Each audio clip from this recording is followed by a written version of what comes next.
Müalicə metodlarındakı yeniliklər bugün süd vəzində digər onkologiya ilə müqayisədə daha ürək açıcıdır. Çünki erkən mərhələdə biz 90-93% tam sağalma əldə edə bilirik. Bunu çox ürəklə deyirik. Erkən mərhələ süd vəzi xərçəngində gecikmiş mərhələlərdə cərrahi əməliyyata xəstəni yenidən qaytarıb, belə deyək, restaging dərəcəsini azalda bilmək hallarımız çox-çox yüksək faizdir. 50-70% arasında dəyişir.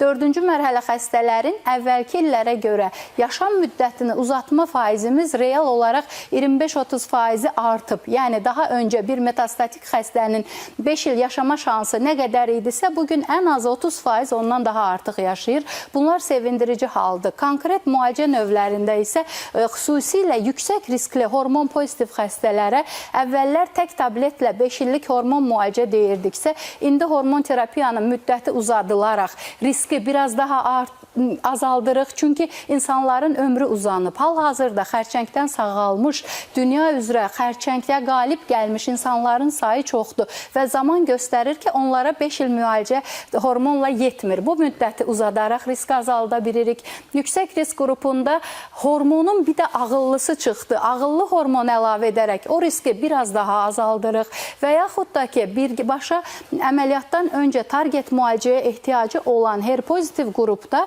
Berlində biz bir həftə öncə konferansdaydıq və dünya üzrə çox önəmli bir yenilik aşkarlandı ki, o xəstələrdə əməliyyatdan sonra qalıq şiş qalıbsa, onlarda əvvəllər TDM1 istifadə edirdiksə, bugün deruxtekanın istifadəsi önə çəkildi və bu xəstələrin yaşam müddətinin uzanmağını artıq statistik olaraq görürük və ora qatılan bir 30 mindən yuxarı onkoloqa bu məruzə edildi. Bu ayaq üstə alqışlanılan bir xəbər oldu. Çünki məqsəd nədir? Xərçəngdən qalib gələk və xərçəngin geri dönməsini önləyək. Eyni zamanda xərçəngə qalib gəlmiş şəxslər arasında ikincili xərçəngin ola bilmə riskinə görə də o şəxslər özü daha maarifli olmalıdır. Bir süd vəzi xərçəngi olubsa, digər süd vəzində ehtimal sıfır deyil.